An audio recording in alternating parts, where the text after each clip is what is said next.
पर लेकिन इसी बीच एक ब्रेकिंग न्यूज़ आती हुई नजर आ रही है। यहाँ पे जो रेयर अर्थ के उत्पादन को लेकर यहाँ पे खबर आती हुई दिख रही है, तो यहाँ पे हम जुड़ जाते हैं अमरीश पांडे से, जो हमें और डिटेल में बताएंगे कि ये पूरी खबर दरअसल है क्या।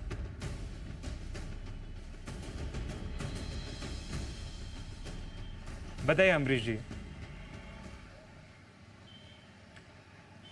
देखिए, लगातार हम देख रहे हैं कि ऑटो इंडस्ट्री इस बात की शिकायत कर रही है कि रेयर अर्थ मैग्नेट्स को लेकर क्राइसिस चल रही है। चाइना ने जब से इस पर प्रतिबंध लगाया उसके बाद से एक अलग सी सिचुएशन बन गई है जो प्रोडक्शन को हॉल्ट करती हुई दिख रही है। लिहाजा इंडस्ट्री लगातार पीएमओ और बाकी जो मंत्रालय थे उनके संपर्क में थी और आज ये कहा जा रहा है कि प्रधानमंत्री कार्यालय एक बड़ी बैठक कर रहा है जिसमें सभी स्टेक होल्डर मंत्रालय यानी कि भारी उद्योग मंत्रालय, कॉमर्स मिनिस्ट्री, इसके अलावा ऐसे तमाम जो संगठन है जो कि इस पूरी स्कीम में या फिर इस पूरे के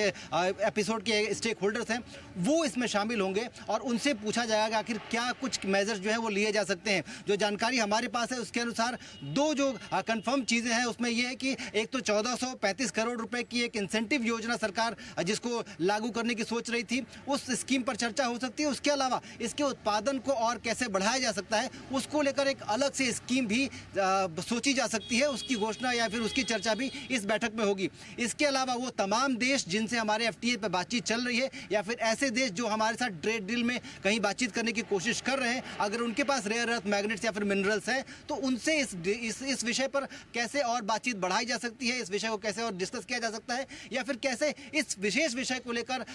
डील को आगे बढ़ाया जा सकता है, उस पर चर्चा होगी। तो कुल मिलाकर कॉमर्स मिनिस्ट्री इस पर पूरा एक प्रेजेंटेशन भी देने वाली है। भारी उद्योग मंत्रालय अपना प्रेजेंटेशन देगा उन दोनों स्कीम्स को लेकर और उसके बाद ये चर्चा किस तरह से आगे बढ़ती है वो देखने वाली बात होगी। लेकिन ये जरूर है कि प्रधानमंत्री कार्यालय ने जिस तरीके से इसमें इंटरेस्ट लिया है, जिस तरीके से ऑटो इंडस्ट्री इसको परस्यू कर रही है, आने वाले दिनों में हमको सरकार की तरफ से कुछ नई योजनाओं को देखने को मिल सकता है। 1435 करोड़ रुपए की जो योजना है, कहा यह जा रहा है कि उसका इस बैठक के बाद उसका कैबिनेट नोट तैयार हो जाएगा और कैबिनेट को भेजा जाएगा। उसके बाद वो योजना शुरू की जाएगी जो कि इंसेंटिव स्कीम होगी। दो विशेष कंपनियां जो कि भारत में इस तरह की मैन्युफैक्चरिंग करने के लिए अपने आप को कैपेबल बता रही हैं, वो इसके लिए अप्लाई कर सकती हैं या फिर उनका चुनाव किया जा सकता है और उनको इंसेंटिव देकर कहा जाएगा कि भारत का जो सप्लाई है उसको कैसे आप परस्यू कर सकते हैं, कैसे आप सुनिश्चित कर सकते हैं, उसको लेकर आगे बढ़िए। साथ साथ जो दूसरी योजना होगी जो कि प्रधानमंत्री कार्यालय में आज डिस्कशन में आएगी, वो उसमें यह होगा कि भारत उन देशों के साथ कैसे कच्चा माल ले सकता है,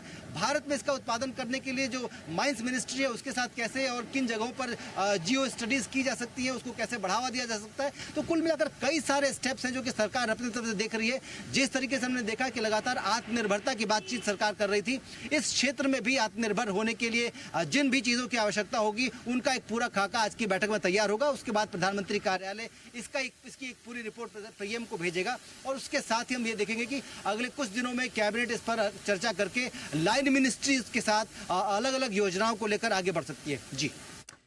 बिल्कुल, बहुत बहुत शुक्रिया अमरीश हमारे साथ जुड़ने के लिए और ये पूरी खबर को इतने विस्तार रूप से समझाने के लिए। चलिए